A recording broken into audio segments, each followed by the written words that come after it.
So far as the ultimate goal is concerned, I think none of us need have any apprehension. None of us need have any doubt. But my fear, which I must express clearly, is this. Our difficulty, as I said, is not about the ultimate future. Our difficulty is how to make the heterogeneous mass that we have today take a decision in common and march in a cooperative way on that road which is bound to lead us to unity. Our difficulty is not with regard to the ultimate. Our difficulty is with regard to the beginning. Mr. Chairman, therefore, I should have thought that in order to make a start, in order to induce every party, every section in this country, it would be the act of greatest statesmanship for the majority party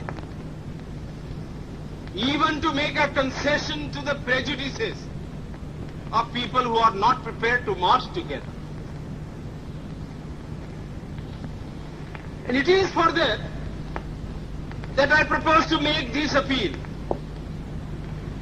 Let us leave aside slogans. Let us leave aside words which frighten people. Let us even make concession to the prejudices of our opponents. Bring them in so that they may willingly join with us on marching upon that road, which, as I said, if we walk long enough, must necessarily lead us to unity.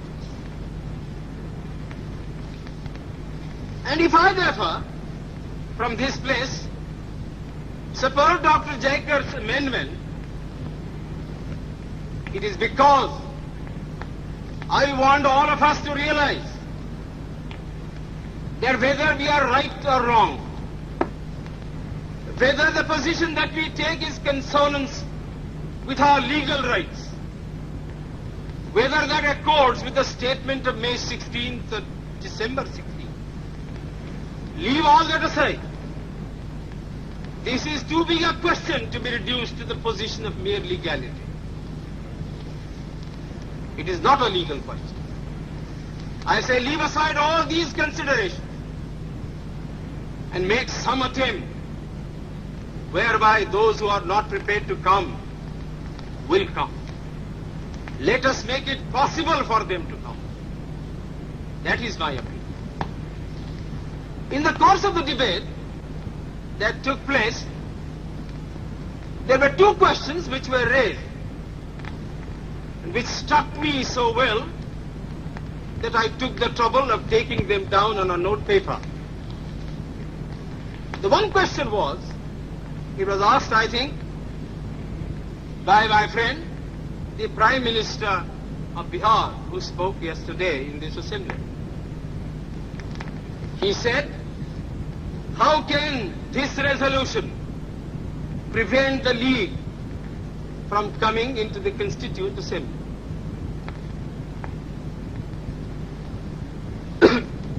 Today, my friend Dr. Shyam Prasad Mukherjee asked another question. Is this resolution inconsistent with the Cabinet Mission's proposal?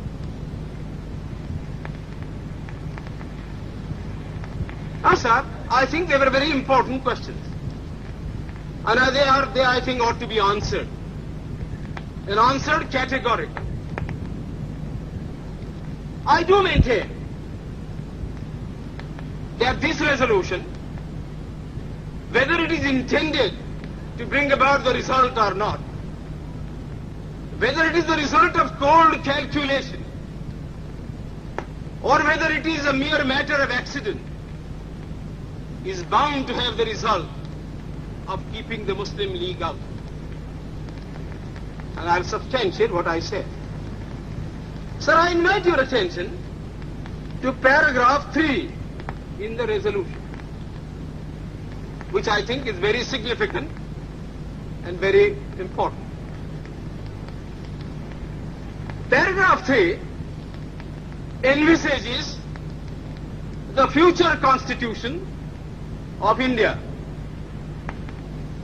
I do not know what is the intention of the mover of the resolution, but I take it that it is a sort of, after this resolution is passed, it will act as a sort of a directive to the Constituent Assembly to frame the Constitution in terms of paragraph 3 of the resolution. What does paragraph 3 speak of? Paragraph 3 says that in this country there shall be two different sets of polity. One at the bottom, the autonomous provinces or the state, or such other areas as care to join a united India. These autonomous units will have full powers. They will have also residuary powers. At the top and over the provincial units, there will be a union government having certain subjects for legislation, for execution and for administration. So as I read this part of the resolution, I do not find any reference to the idea of grouping an intermediary structure between the union on the one hand and the provinces on the other. Now, reading this paragraph in the light of the cabinet mission's statement, or reading it even in the light of the resolution passed, having said that we do not want a strong center, and having accepted that there must be or should be an intermediate polity, a sub-federation between the union government and the provinces, I like to know why there is no reference in paragraph 3 to the idea of grouping. I quite understand that the Congress Party, the Muslim League and His Majesty's government is not ad idem on the interpretation of that particular idea about grouping. But I always thought, and I will be prepared to stand corrected if it's shown that I am wrong, that at least it was agreed by the Congress Party that if the provinces who are to be within the different groups consent to form a union or a sub-federation, the Congress would have no objection to that proposal. I believe I am correct in interpreting the mind of the Congress Party.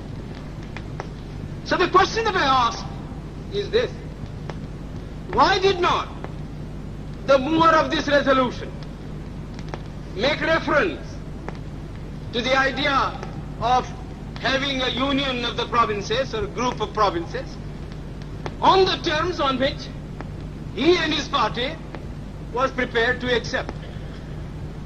Why is the idea of union completely effaced from this resolution? I find no answer.